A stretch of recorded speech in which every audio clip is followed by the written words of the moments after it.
आपका मेज़बान चौधरी फजल रहमान।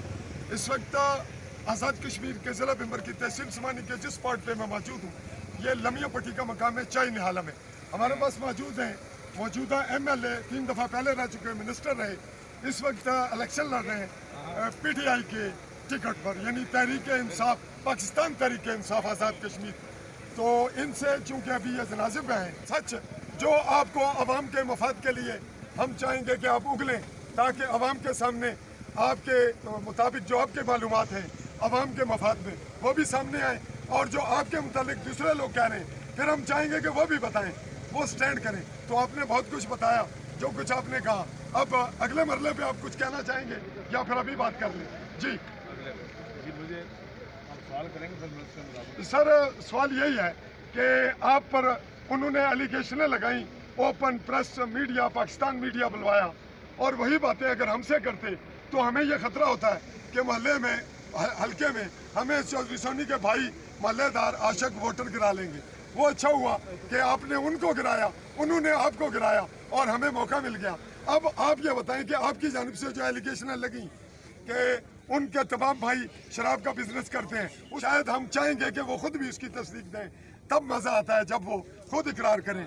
तो आप पर उनकी जानिब से जो एलिगेशनें लगी वो अलग हैं। अब आप मौजूदा जो सूरत हाल है इसके तनाजुर में बताएं। एक सवाल इसके तनाजुर में। नंबर 2 सवाल ये है कि आपने टिकट लिया और अपनी जहानत, अपनी पॉलिसी, सियासत में ये सब कुछ होता है।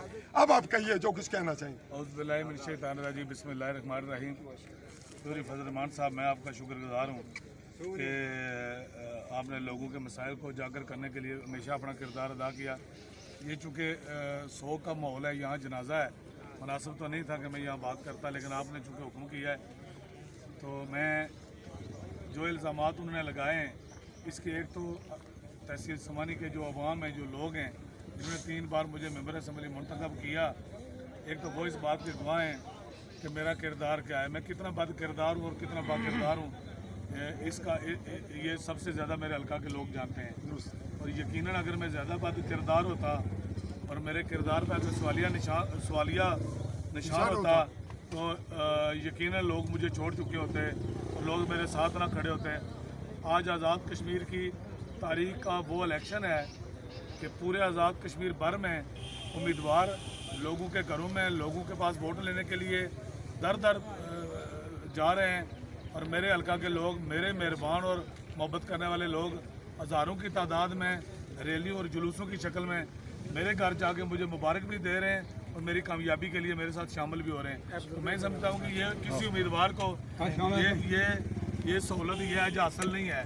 जहाँ तक इल्ज़ामात की बात है, मैं सब लोगों के सामने ये बात करना चाहता हूँ, अगर मैं कोई नाजायज़ कारोबार करता होता, उसकी हौसला अफजाई करता होता, तो मैं ये समझता कि जो मौजूदा पोजीशन मेरे घर लोग जाते हैं, जो मैंने बनाया है, मेरे पास लोग आते हैं, जो मैंने बनाया है, जो मेरे पास है, वो सब हल्का के लोगों को पता है।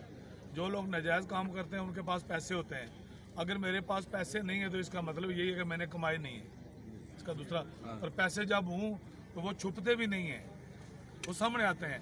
तो मैं मुझ पर इल्ज़ाम लगाने वाले जो लोग हैं, मैं उनके चूँकि उन्होंने सियासी बातें नहीं की, उन्होंने किरदार कुशी की है, जो ज़ाती दुश्मनी की बुनियाद पर लोग करते हैं, मैं उनकी किरदार कुशी नहीं करना चाहता। मैंने सिर्फ उस दिन इतनी बात कही है कि उनके ख़ानदान के 100 से ज़्यादा लोग जो हैं वो शराब का सारे कारोबार करते हैं, बाज़ाब्ता शराब बेचते हैं।